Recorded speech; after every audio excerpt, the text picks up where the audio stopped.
guys, welcome back to the Monster Bass channel, where today we're going to talk about catching fish on a buzzbait. All right guys, so there's nothing that really gets your adrenaline pumping more, or nothing more gratifying as an angler than catching a fish on a topwater.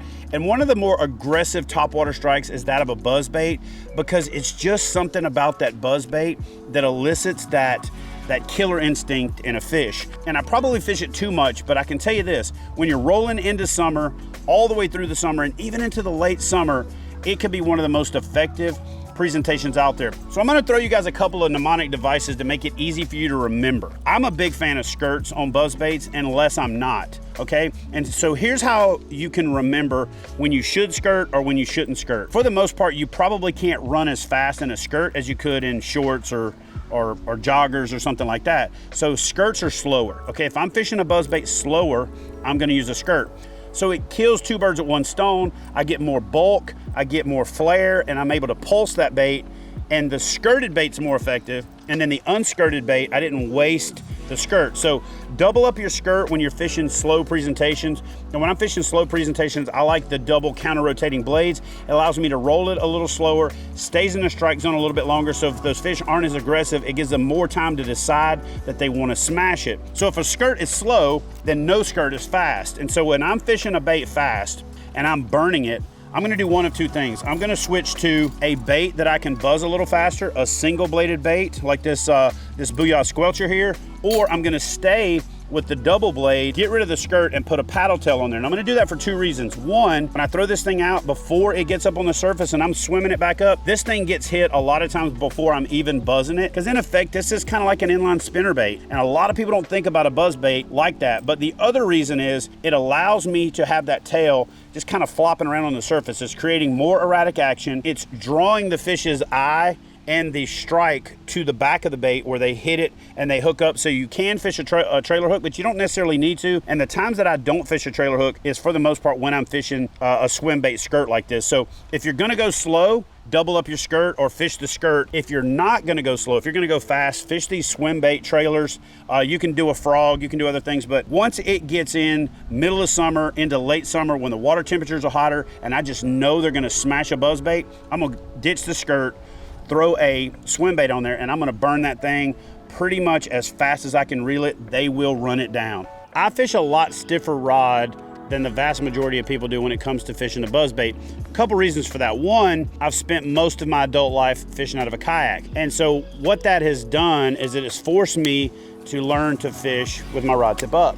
Now, what that's done is it's also changed my thought process on what's really the right rod, the right reel, the right setup for fishing a buzzbait, because I actually have a really high hookup ratio on buzzbaits, and I think it's a combination of fishing a longer rod, a higher speed reel so I can burn it when I need to, but what that also does by holding your rod tip up is it brings the front of the bait up, which makes it run.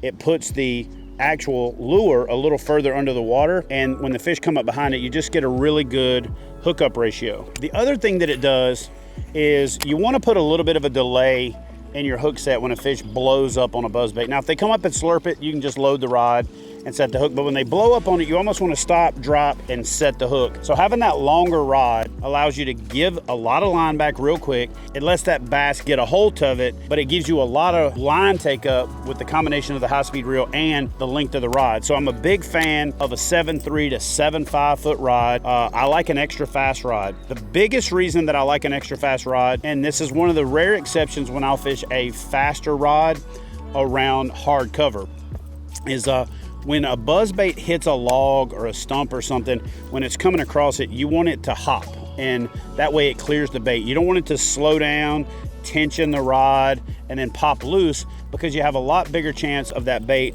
rolling on its side and hanging up. So if you fish a faster rod, that rod will hop over cover a lot better. There's two reasons to go to a high-speed reel.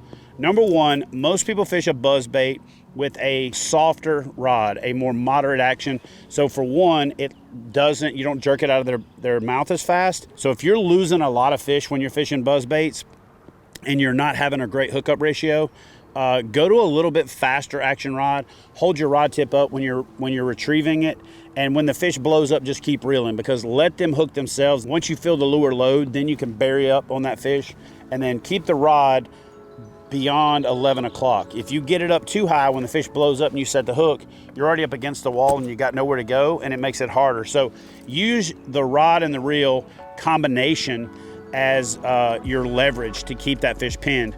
Now, let me talk about line. I'm a big fan of fishing a fluorocarbon leader on a buzzbait if I'm fishing it through thick vegetation and pads that don't have spaces in them. If I'm fishing it in pads that have spaces, I'm just gonna go straight braid. In this case, I'm throwing 50-pound straight Power Pro. I don't need a leader. It makes it easier, it makes it simple. I tie that on with a Palomar knot, do 2 half hitches in front of it to kind of lock the knot. Every now and then I'll put a dab of super glue on there, but for the most part, if you've got 50-pound braid, it's gonna bite itself plenty good to hold. So by and large, I'm fishing straight braid. In those rare instances where I'm contacting the wood, I'll go to a fluorocarbon leader.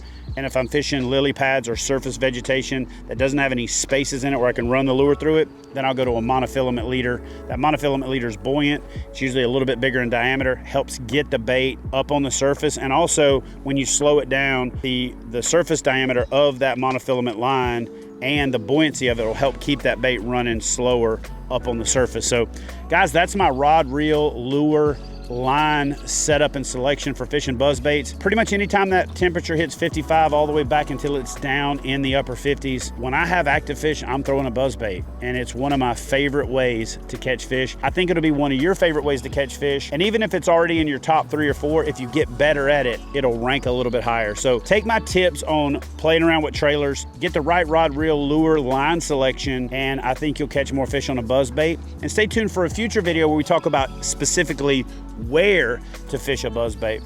Guys, thanks for watching the Monster Bass channel. I'm Chad Hoover, and that's my advice on how to catch more fish on a buzzbait.